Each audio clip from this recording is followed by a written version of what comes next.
एल्गार रॅलीसाठी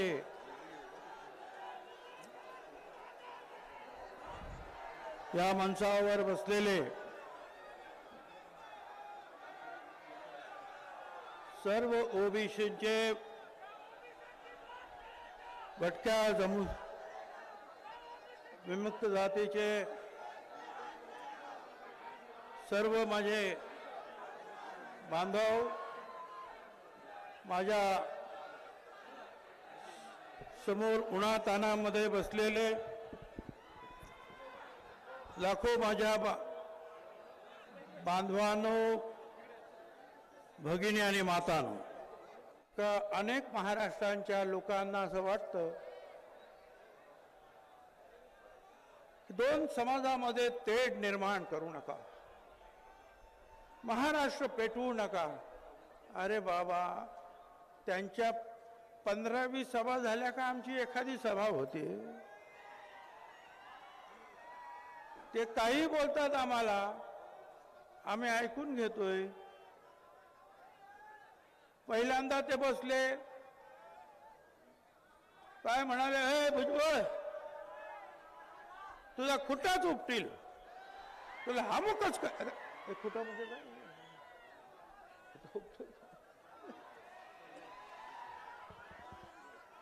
अरे बाबा, अरे मी काय केलं रे खुट उपटायला? तुला काय करायचं ते कर ना. मी गप काही बोललो नाही, चुपचाप. एवढ्या शिव्या या फोनवरून आणि एवढे मेसेज, हे समोर जे उभे आहेत ना टीव्ही वाले, यांचे बॉस लोक तिकडे आले आणि माझी मुलाखत घ्यायला लागले. मी म्हटलं, तुमची हिंमत आहे. मला आलेल्या ज्या शिव्या आहेत, गलिच्छ गलिच्छ गलिच्छ, तुमची हिंमत आहे तर या आता वाचा आणि सगळ्या महाराष्ट्राला कळू द्या. मी ते सगळं जे आहे, जेवढे मेसेज होतं एवढं 5-25 पानं दिली. म्हटलं वाचा ना बाबा. नाही म्हणे, आम्हाला वाचवत नाही. म्हटलं तुम्हाला एक शिवी वाचता येत नाही? मी आणि माझं कुटुंब आज 2 महिने या सगळ्या शिव्या वाचतो, ऐकतोय. आम्ही कसं जगायचं? एक दगड छगन भुजबळने मारला, कधी एक टायर जाळला तुमच्या ह्या आंदोलनात? तेच जाळत आहेत, तेच दगड मारतायत. मी कुठे? आणि त्यांनी जे आहे घरदार पेटवले, अख्खा बीड पेटवला. अरे जे पेटवतात त्यांना बोला ना बाबा. त्यांना मला सांगायचं आहे, पेटवायला अक्कल लागत नाही, पटवायला अक्कल लागते. जाळायला अक्कल लागत नाही, जुळवायला अक्कल लागते. मोडायला अक्कल लागत नाही, घडवायला अक्कल लागते. मग अशी सांगितलं की इथे ही सगळी मंडळी आलेली आहे, काही येऊ शकली नाही. आणि याचा अर्थ ते आपल्या विरोधात नाही अशातला भाग नाही. पण माझ्या सगळ्यांना विनंती आहे, वेगवेगळ्या पक्षाच्या, जातीच्या, धर्माच्या, सगळ्या, एक लक्षात ठेवा, अधिकार की लड़ाई में निमंत्रण नहीं भेजे जाते. जिसका जमीर जिंदा है वो खुद समर्थन में आ जाते हैं. और याद रखो, हमारे हक पर जहां आंच आए टकराना जरूरी है. और तुम जिंदा हो तो जिंदा नजर भी आना जरूरी है. अरे काय चाललंय.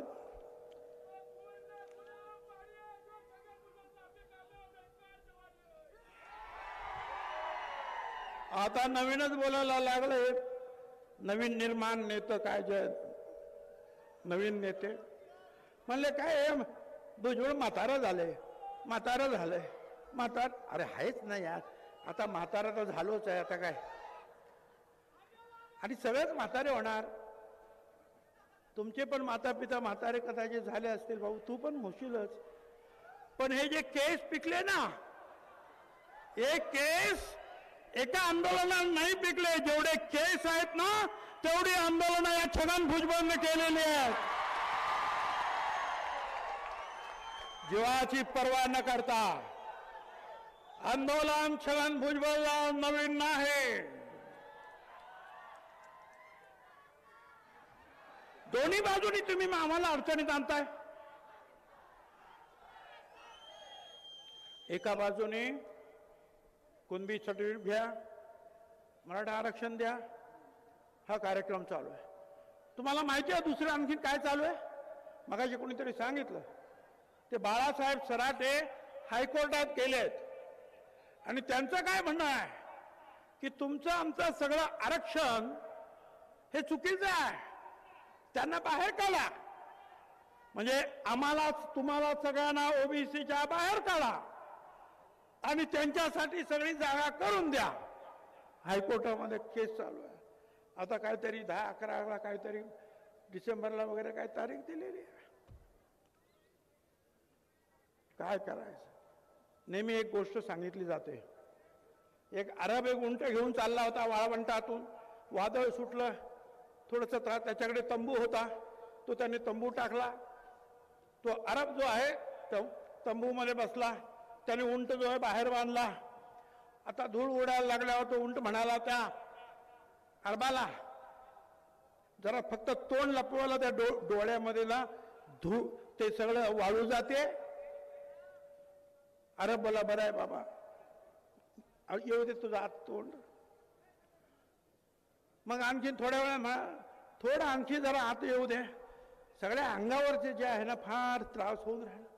तो बोलला ये थोडासा आतमध्ये. असं करता करता अख्खा उंट जो आहे तो त्या तंबूत आला आणि जो अरब होता तंबूचा मालक त्याला बाहेर ढकललं. हे असं चाललेलं आहे. आम्हाला हे द्या, आम्हाला ते द्या आणि तुम्हाला बाहेर ढकला. मला काही वेळेला कळत नाही. जाळपोळ आम्ही केली नाही. वेगवेगळ्या समाजाच्या लोकांची जाळपोळ झाली, वेगवेगळ्या पक्षाच्या लोकांची जाळपोळ बीडमध्ये झाली. मला तर हे कळत नाही की ते मी त्या क्षीरसागर साहेबांच्या घरी गेलो आणि त्यांच्याशी मी बोललो. त्यांची लेकरं बाळं जे आहे कशी तरी वाचली होती. समोरून बॉम्ब फेकले होते, पेट्रोल बॉम्ब. धूर सगळा, गाड्या सगळ्या फटाफट फटाफट उडाल्या. त्यांच्या घरच्या महिलांनी, पोस्ट ग्रॅज्युएट डॉक्टर्स, पाठीमागे उंच भिंत, बाहेर जायचं कसं काय, रस्ता बंद. खुर्चीवर उभं राहून त्यांनी त्यांच्या लेकरांना असं वरती केलं. समोरच्या पलीकडच्या बाजूने मुसलमान समाजाचे बांधव आले आणि त्यांना त्या लेकरांना ओढून घेतलं आणि घरी घेऊन गेले. छत्रपती शिवरायाचं आम्ही नाव सांगतो. आपल्याच स्वकीयांना, आया बहिणींना अशा प्रकारची वागणूक संदीप क्षीरसागर यांचा मला फोन आला. भुजबळ साहेब तुम्ही माझ्या घरी आलात, पण मी रोहित पवारांबरोबर संभाजीनगरमध्ये आहे. संभाजीनगरमध्ये आहे. म्हटलं ठीक आहे, काय असेल ते काम करून घ्या. नंतर बघतो तर रोहित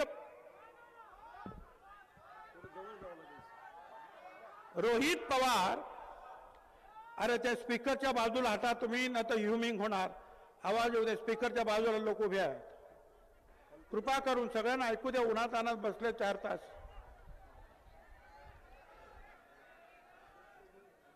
तर म्हणाल मी औरंगाबाद म्हणजे संभाजीनगरला आहे. संध्याकाळी मी पाहतो तर ते नवीन नेते झोपलेले आहेत हॉस्पिटलमध्ये आणि रोहित पवार तर संदीप क्षीरसागरला घेऊन तिकडे गेले. सांगतात सर सर हे संदीप क्षीरसागर आले. सर झोपलेले नवीन नेते. हे म्हणतात सर संदीप क्षीरसागर. मी विचार केला मनातल्या मनात की काय म्हणाले असतील हे संदीप क्षीरसागर आणि हे लोक. मी कल्पना केली, कदाचित असं म्हटलं असेल त्यांनी, सर ते बॉम्ब फेकले ना त्या अर्धाच बंगला जळाला आणि एकही गेला नाही, माफ करा. हा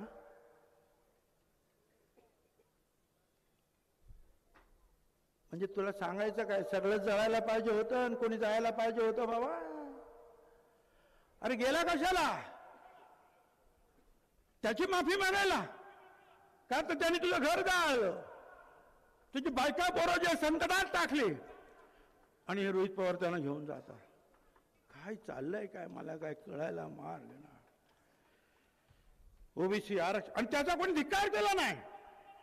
मला सांगा या बीड मध्ये एवढी घरं जळाली, हॉटेल जळाले,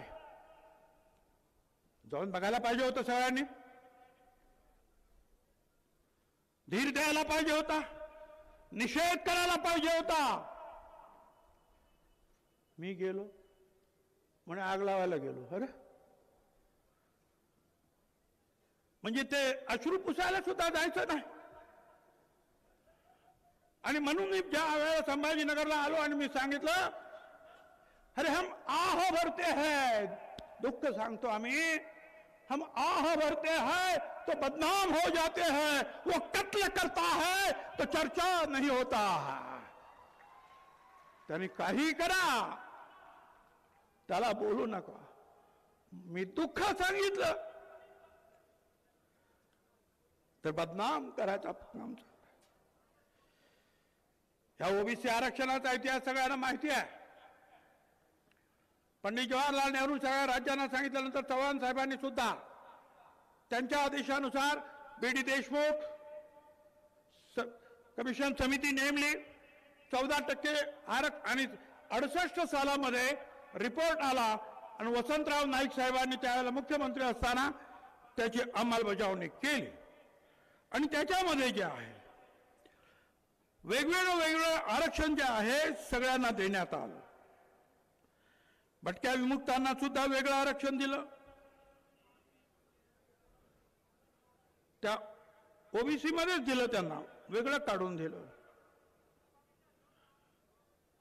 धनगर समाजांना वेगळं दिलं. वंजारी समाजानंतर मुंडे साहेबांनी दिलं. गोवारी समाजाला त्याला दिलं. आणि आता 17% आरक्षण फक्त शिल्लक आहे.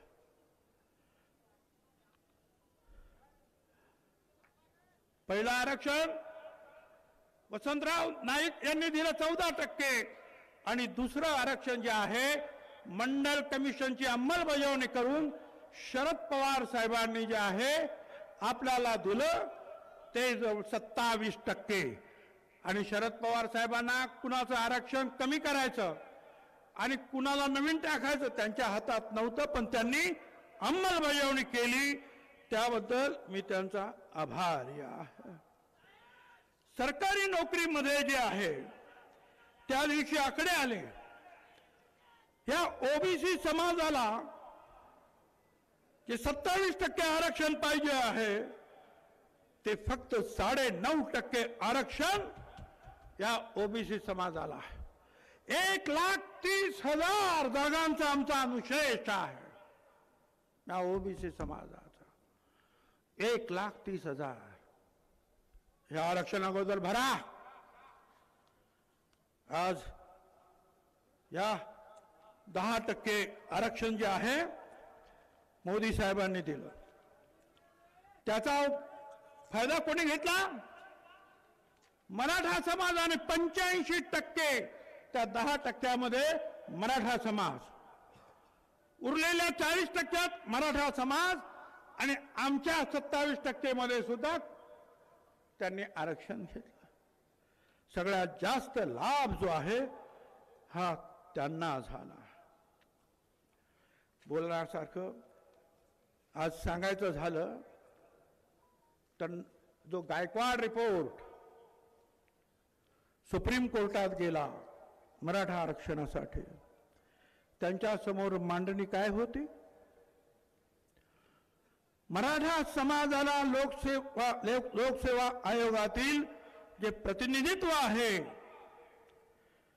ते ए ग्रेड मध्ये 33.5%, बी ग्रेड मध्ये 29%, सी ग्रेड मध्ये 37% आणि डी ग्रेड मध्ये 36%. एका मराठा समाजाला हे आरक्षण जे आहे ते तुमचं जे आहे लोकसेवा आयोगातून दिलं गेलं.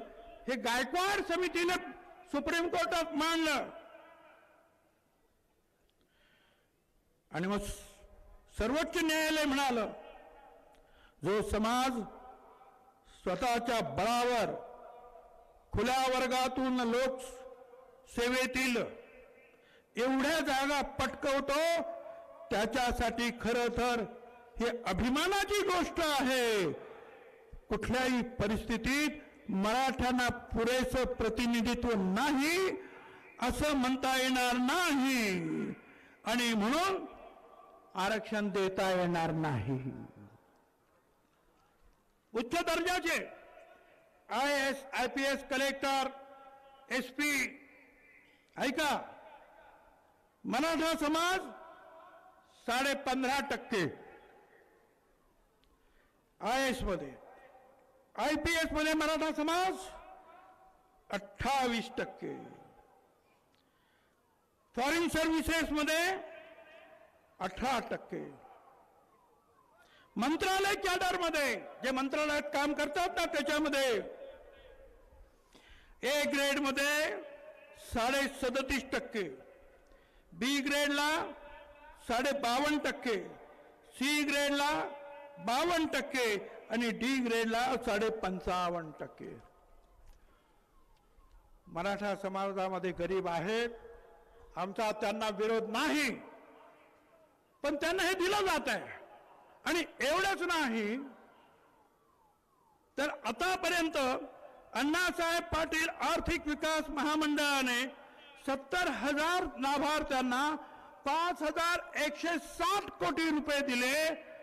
ओबीसी महामंडळाला अजून एवढ्या वर्षात 1,000 कोटी सुद्धा मिळाले नाही.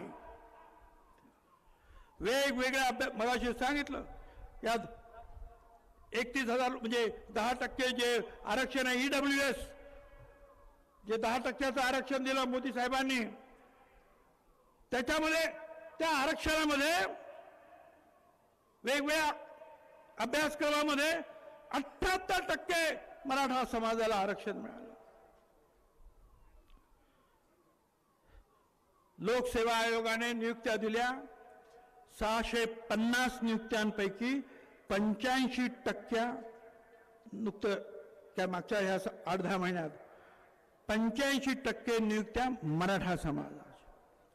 राजर्षी शाहू महाराज शिक्षण शुल्क, शिष्यवृत्ती, पंजाबराव देशमुख वसतिगृह निर्वाह भत्ता, मराठा समाजातील 2,13,000 लोकांना आतापर्यंत 10,500 कोटी रुपये वाटण्यात आले. जे तुम्हाला अर्धी फी मिळते ओबीसीला, मराठा समाजातील मुलांना सुद्धा अर्धी फी मिळते. मराठा समाजातील मुलांना वसतिगृहासाठी सरकारी जमीन जागा दिल्या, ओबीसीला नाहीत. मराठा समाजातील विद्यार्थ्याला वसतिगृह जागा मिळाली नाही, 6,000 रुपये महिना ओबीसीला नाही. माझं म्हणणं एवढंच आहे, जी सारथीला दिलंय, मराठा समाजाला दिलंय, ते महाज्योतीला आणि ओबीसी समाजाला मिळालंच पाहिजे. त्याच्या अगोदर अंमलबजावणी करा. एक वेगळाच विषय जे आहे या नवीन नेत्यानं मांडला. म्हणले या तुमच्या ह्या सगळ्या लोकांच्या हाताखाली काम करणं, हे ओबीसी आहेत ना आणि तुम्ही सगळे ओबीसी, तुमच्या हाताखाली काम करणं हे आम्हाला शोभत नाही. या लोकांची लायकी नाही. आमचे बॉस बनणं, यांच्या खाली आम्ही काम करावं. हे कोण आहे ते? आम्ही मराठा समाजाचे लोक आहे. या नेत्यांना सांगायचं आहे महाराष्ट्रातल्या, अरे याचं म्हणणं काय हे तर ऐका. हे असं म्हणजे त्याचं लायकी नसणाऱ्याच्या हाताखाली काम करण्याची वेळ म्हणे आता मराठा समाजाला आलेले. का रे बाबा, आमची लायकी काढतो? छत्रपती शिवरायाच्या स्वराज्यासाठी लढणाऱ्या प्रत्येक 18 पगड जातीतील बहुजन मावळ्यांकडे लायकी होती, म्हणून ते शिवरायासाठी लढले. बहिर्जी नाईक रामोशी, कान्होजी आंग्रे कोळी, मदारी मेहतर मुस्लिम, जीवा महाला नावी, शिवा काशीद नावी, मल्हारा होळकर धनगर, अहिल्याबाई होळकर धनगर, अण्णाभाऊ साठे मातांग समाजाचे, बिरसा मुंडा, रावोजी भांगरे आदिवासी समाजाचे, लहुजी वस्ताद हे सुद्धा मागासवर्गीय. अरे एपीजे अब्दुल कलाम मुस्लिम समाजाचे, यांची काही लायकी नव्हती. महात्मा फुलेंची लायकी होती. त्यांनी शिवरायाची समाधी शोधून काढली. पहिला पोवाडा महात्मा ज्योतिराव फुलांनी लिहिला. शिवजयंती महात्मा ज्योतिराव फुलांनी सुरू केली. दुसरा पोवाडा मुस्लिम समाजाचे शाहीर अमर शेख यांनी रचला. आणि तिसरा अण्णाभाऊ साठे. आमची लायकी नव्हती.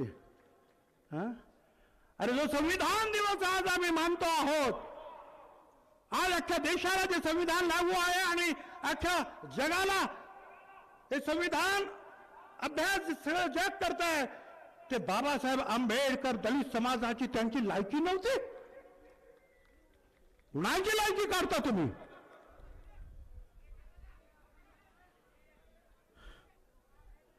पेशवाईला लोळवणारे भीमा कोरेगावमध्ये शूरवीर महार सैनिक यांची लायकी होती, म्हणून हजारो पेशव्याच्या सैनिकांना कापून काढलं. लायकी होती म्हणून. आमच्या वारकरी संप्रदाय, संत जगनाडे महाराज तेली, संत नामदेव शिंपी, संत सेना न्हावी, संत सावता माळी, संत चोखामेळा महार, संत गोरा कुंभार, संत नरहरी सोनार, संत रोहिदास चर्मकार, जगद्गुरु संत तुकाराम महाराज कुणबी. आमची लायकी नाही. अरे एवढे संत, एवढे शूर वीर हुशार, आमची लायकी नाही. ओबीसी समाज हा देशाचा निर्माण करता आहे. आमचा नाभिक बंधू समाजाचे केस कापतो, सोनार दागदागिने घडवतो तुमच्यासाठी, मातेची भांडी आमचा कुंभार, कलई सुद्धा आमचा कलेवाला लावतो, कपडे आमचा शिंपी शिवतो आणि आमचा धोबी सुद्धा तुमचे कपडे धुतो. तुमचे सगळे शेतीचे अवजार आमचा सुतार बनवतो. आमचा वडार दगडावर घाव घालून तुमच्यासाठी पाटे वरवंटे तयार करतो. माळ्यांनी, ही तुमची सत्काराची फुलं आहेत ना, माळ्यांनी पिकवली.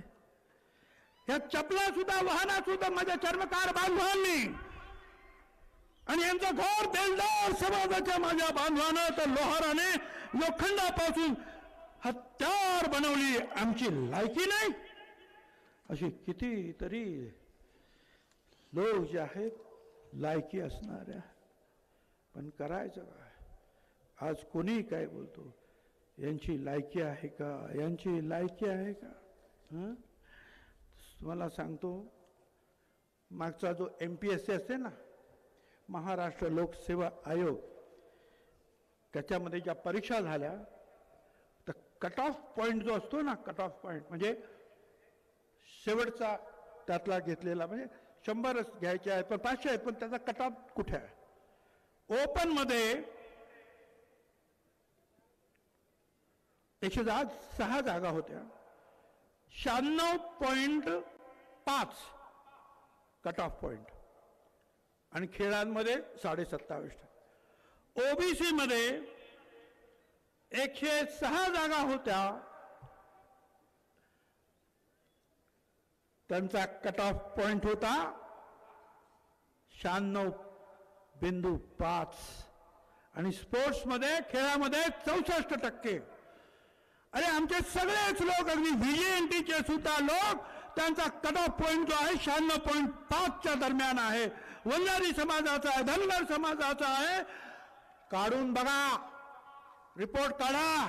तुम्ही आमची लायकी काढता ओपन मध्ये.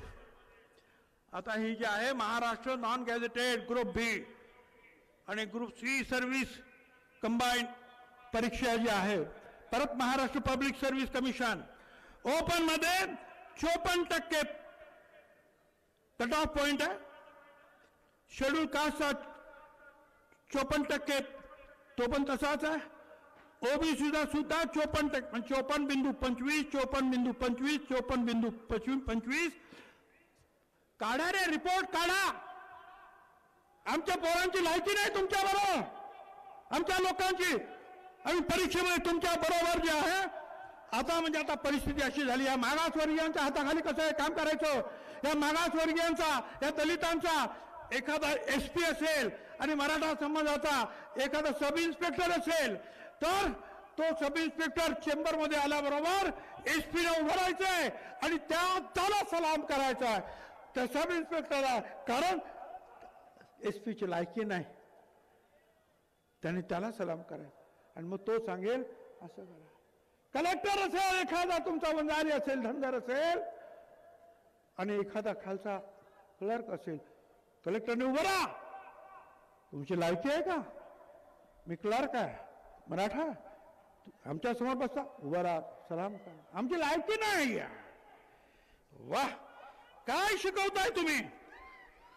हे शिकवताय तुम्ही? आणि त्याच्यावर बोलायला कोणी तयार नाही. हे गाव बंदी, मी मागे सांगितलं, हे बोर्ड लावलेले आहेत, या गावात बंदी, त्या गावात बंदी. अरे सगळ्यांनाच, एकालाही सोडत नाही राव, सगळ्यांना. म्हणजे काय, ते आमदार नारायण कुचे, रावसाहेब पाटील दानवे, भर बैठकीत अनेक लोकांना होते, भास्कर पाटील दानवे, असे अनेक. अरे का यांना तुम्ही गावबंदी करणार? आणि रोहित पवार, राजेश टोपे हे सगळे आले तर स्वागत करणार, त्यांची जी यात्रा त्याचं स्वागत करणार.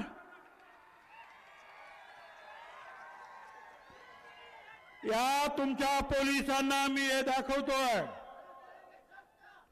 पोलिसांना आणि सरकारला, हे संविधान 19 गावबंदी, त्याच्यामध्ये म्हटलंय, whoever wrongfully restrained any person shall be punished with simple imprisonment for a term of which may extended to 1 month. 1 महिन्याची सजा आहे. जर कुणाला तुम्ही गावबंदी केली आणि अडवला,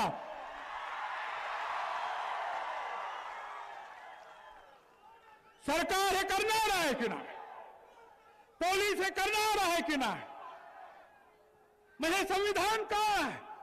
आज आमचा संविधान दिवस आहे. म्हणजे संविधान मधला 19 कलम काय सांगताय? मोकळेपणाने फिरा, बोला, लिहा, वाचा, राहा, उद्योग करा. कुणाला तुम्हाला बंदी करता येणार नाही.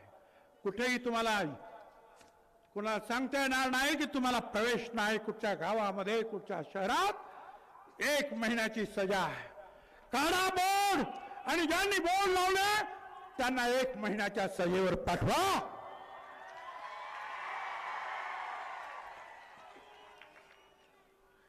आमचा मराठा समाजाला विरोध नाही. त्यांना आरक्षण द्या, वेगळं द्या, 12% द्या, 15% द्या. 2 वेळा कायदा आला, मी हात वरती केलं, द्या. ओबीसी मध्ये नका देऊ, वेगळं त्यांना द्या. मराठा समाजाला विरोध नाही. विरोध आहे जाळपोळ करणाऱ्या झुंडशाही जे आहे त्याला आमचा विरोध आहे. अरे का सतत या उपोषण नेत्याबरोबर राहणारा हा कोण बेदरे का काय नाव आहे त्याचं, त्याला पकडलं, 3-4 लोकांना पकडलं आणि माझ्याकडे हा रिपोर्ट आहे, एफआर, तो पोलिसांनी स्वतः तयार केला एफआर. आणि त्यांनी सांगितलं त्याच्यामध्ये या बेदरेकडे पिस्तौल सापडलं, पिस्तौलातल्या गोळ्या सापडल्या.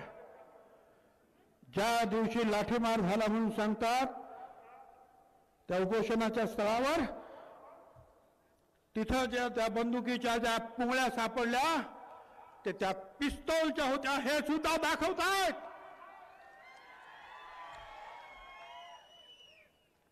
काय करायचं? आपण फक्त आरडायचं, ओरडायचं.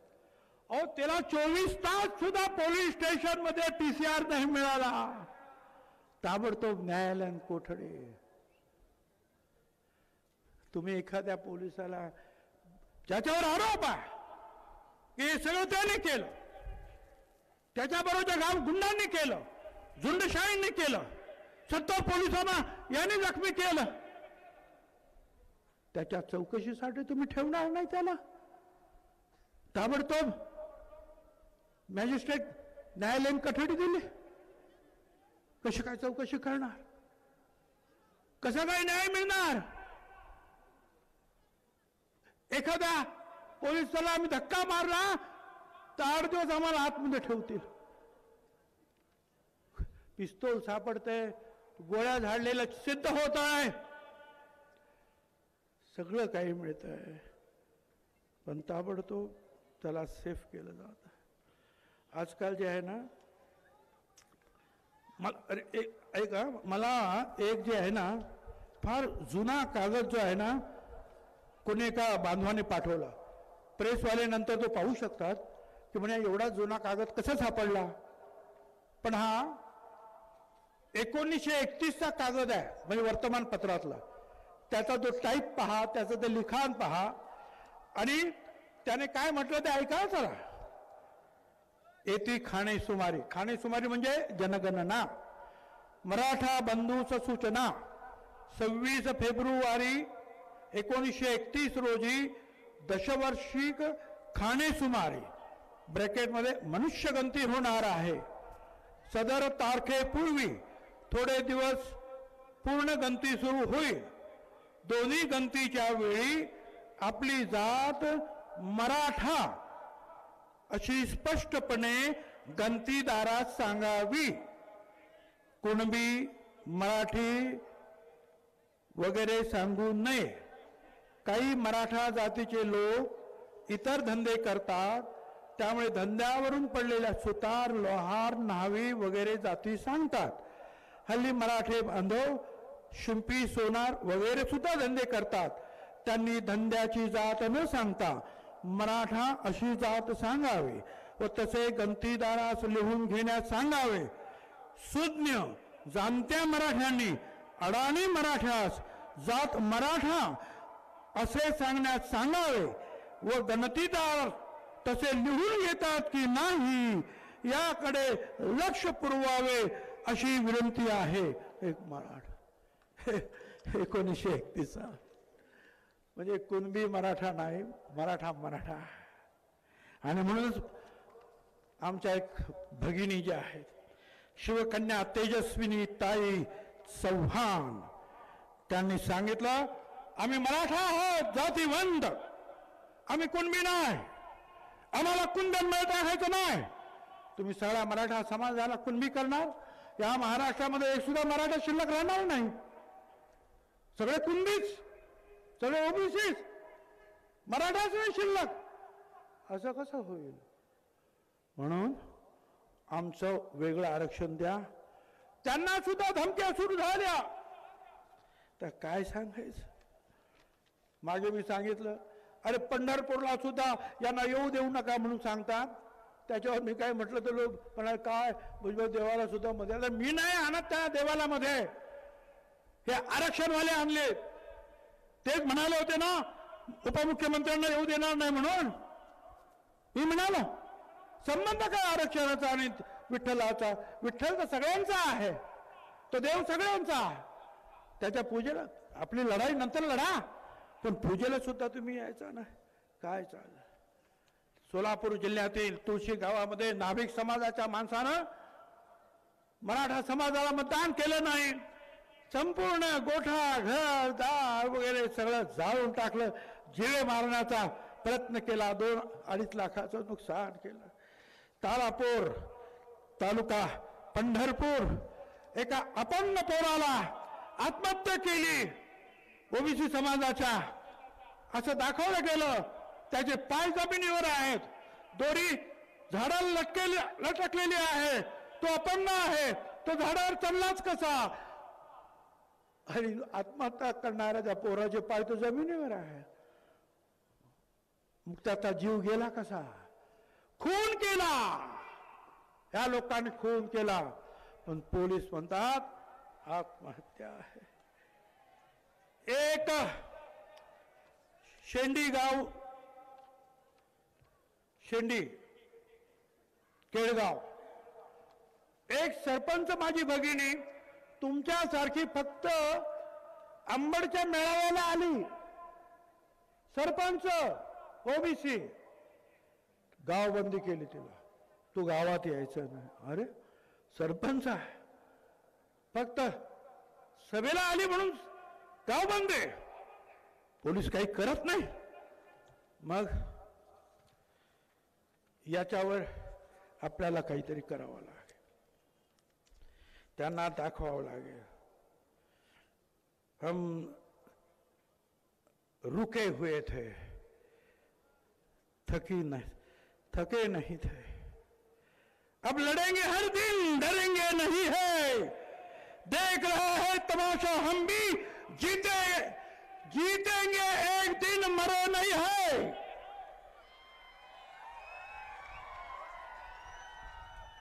हम जीतेंगे, मरेंगे नहीं.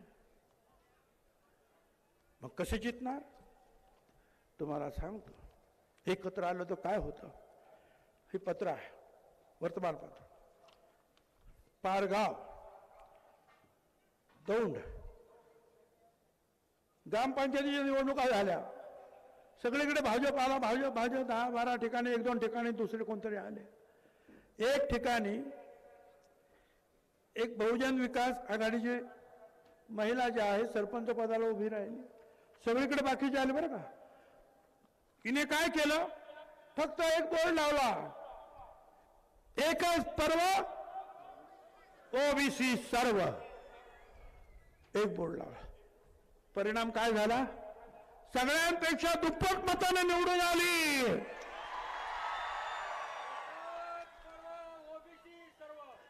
तुम्ही काय चमत्कार करू शकता एकत्र आले तर.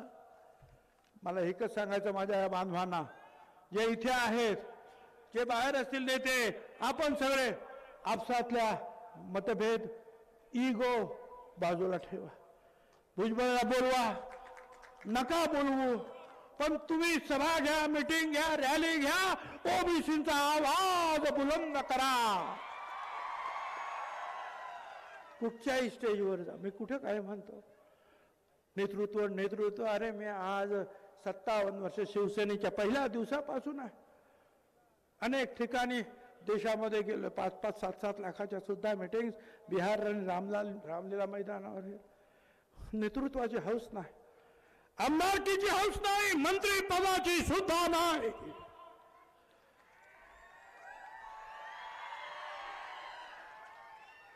पण आमचा अपमान अशा रीतीचा आणि आमच्यावर हा चालणारा तुमचा सत्तेचा केवळ तुमचा समाज पुढे आहे. ज्या गरीब समाजांना वेगळं आरक्षण, मराठा समाजाला, पण आमच्यावर बुलडोजर चालू नका, एवढंच माझं सांगणं. आणि म्हणून आमच्या काही मागण्या आहेत. जे मराठा समाजाला सारथीला मिळालं ते ओबीसी, महाज्योती या सगळ्यांना मिळालं पाहिजे. ही शिंदे समिती आपण जी निर्माण केली, सांगण्यात आलं सुप्रीम कोर्टाकडून मराठा समाज मागास नाही, मग ही शिंदे समिती ताबडतोब रद्द करा. यांना काही अधिकार नाही. जिथे गेले तिथे अगोदर म्हणाले 5,000 सापडले, मग दुसऱ्या दिवशी म्हणतात 11,500 सापडले, नंतर म्हणतात 13,500, आता लाखो आणि 2 कोटी 3 कोटी कागद. हे सगळे गेल्या 2 महिन्यातील कुणबी प्रमाणपत्राला स्टे द्या, स्थगिती द्या त्यांना. हे चालणार नाही. निरगुडे आयोग, ओबीसी आयोग, त्यांना मला सांगायचं आहे, तुम्हाला काही आदेश असतील की मराठा समाजाचं मागासले पण सिद्ध करा. शांतपणे ऐका मी काय म्हणतो. हे मागास पण कसं सिद्ध करायचं? हे इथे 4 बसलेले आहे. हा सगळ्यात मोठा आहे, श्रीमंत आहे. हा त्याच्या खाली आहे, हा त्याच्या खाली आहे, ते त्याच्यानंतर आहे. मग हे उच्च हे वरती गेले. मग या 4 लोकांमध्ये तुम्हाला शोधावं लागेल. मराठा समाजाचं एकट्याचं सर्वेक्षण होणार नाही, चालणार नाही. ते सगळ्यांचं सर्वेक्षण करा आणि मग इतरांच्या पुढे तो आहे का बघा आणि मग द्या. एकाच समाजाचं कसं काय सर्वेक्षण होईल? सर्वेक्षण तर असं आहे की कुठला समाज इतरांपेक्षा मागे आहे, कुठला समाज इतरांच्या पुढे वरती आहे. हा तौलनिक जो आहे कंपॅरिझन ही झाली पाहिजे. आणि त्यानुसार त्या निरगुडे आयोग समितीला मला सांगणं आहे, तौलनिक अभ्यास करा. सगळ्यांचं सर्वेक्षण झालं पाहिजे आणि मग ठरवलं पाहिजे कोण मागास आहे आणि कोण पुढारलेला आहे. आणि शेवटी मी तुम्हाला हे नेहमी सांगाय, हे 38% आहेत, हे एवढेच आहेत, हे तेवढेच आहेत. अरे मंडल आयोगाने सांगितलं आम्ही 54% आहोत. बिहारने जनगणना केली 63% निघाले. बीजेपीचे प्रांताध्यक्ष बावनकुळे म्हणतात जनगणना करा.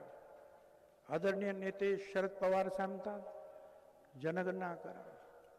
अजित दादा म्हणतात होऊ द्या खर्च, जनगणना करा. काँग्रेसचे राहुल गांधी साहेब सांगतात जनगणना करा. अरे करा जनगणना एकदाची आणि होऊन जाऊ द्या. दूध का दूध, पाणी का पाणी, कोण किती आहे ते लोकांना कळू द्या. आणि मग समजेल की हा मागासवर्गीय बांधवांची, भगिनीची, दलितांची, आदिवासींची, भटक्या विमुक्त जातींची शक्ती किती आहे, माणसं किती आहेत, लोक किती आहेत, या जनगणनेतून तुम्हाला कळेल. करा ना. बिहार करू शकतं तर महाराष्ट्र का करू शकत नाही? करा. जे होईल ते मान्य करायला आम्ही तयार आहोत. तर करा एकदाची जनगणना आणि द्या सगळ्यांना न्याय. तुम्हाला एवढंच सगळ्यांना सांगतो, लढाई फार दूरपर्यंत लढावी लागेल. अभी तो असली मंजिल पाना बाकी है, अभी तो इरादों का इम्तिहान बाकी है, अभी तो तोली है मुट्ठी भर जमीन, अभी तो तोलना आसमान बाकी है. धन्यवाद. जय ज्योति, जय क्रांति, जय सेवालाल, जय भगवान बाबा, जय बाबा साहेब आंबेडकर.